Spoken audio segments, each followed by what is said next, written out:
En Génesis 1:26 dice Dios, creamos al hombre a nuestra imagen y semejanza. Una pregunta que este versículo es suficiente para defender la Trinidad. Bueno, es una buena pregunta. Ese versículo, visto en retrospecto, apoya la doctrina de la Trinidad. Pero la doctrina de la Trinidad pertenece a lo que se llama la revelación progresiva de la verdad de Dios. Es decir, la doctrina de la Trinidad la vemos revelada en su plenitud cuando llegamos al Nuevo Testamento. Sin embargo, si usted tiene ahí una Biblia, quiere buscar un texto, le voy a dar un texto. En el libro del profeta Isaías, capítulo 48, versículo 16.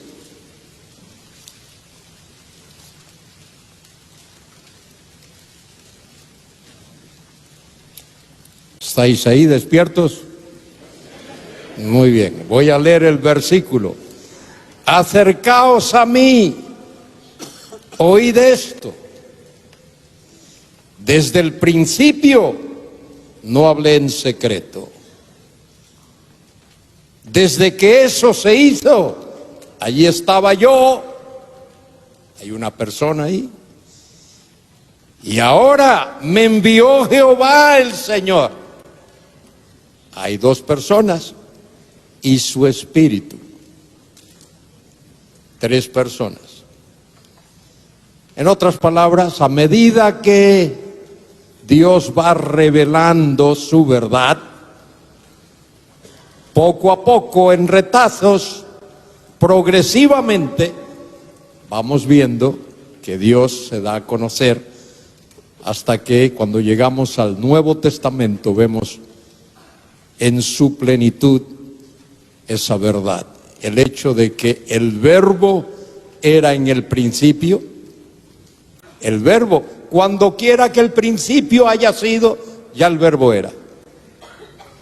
Y el Verbo era con Dios, cara a cara, frente a frente. Y el Verbo era Dios. No era un Dios, era Dios. Y ahí vemos a plena revelación de la Trinidad, del hecho de que Dios es Padre, es Hijo y es Espíritu Santo, tres personas, una realidad, una sustancia. Y de ahí podemos deducir muchas cosas. Dios tiene que ser más de una persona porque Él amó eternamente. Y para poder amar tú tienes que tener un objeto a quien amar. Y Dios estaba en comunión con alguien eternamente, de manera que tiene que haber ese alguien. Así es que yo no digo que Génesis 1:26 me demuestra la doctrina de la Trinidad.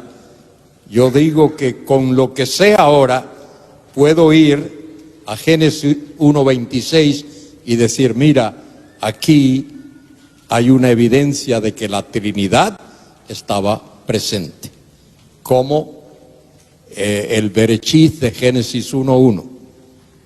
En el principio creó Elohim, Dios. Ahí hay una pluralidad. Descendamos, hagamos. Y no creo que esos sean plurales de majestad. Creo que esos son plurales de realidad, de quién es Dios. Y otra vez, tiene mucho que ver, mire, digo esto y ya. La teología propia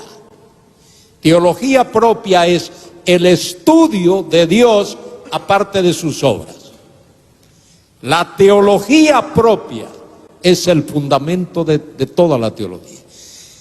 Si tú crees que Dios es el Dios del que la Biblia habla, el Dios omnipotente, el Dios inmutable, el Dios vivo y verdadero. Si tú crees en ese Dios, entonces no tienes problema para creer el resto. Pero si comienzas negando eso, ya te fastidiaste, ya no puedes entender el resto. No sé los teólogos aquí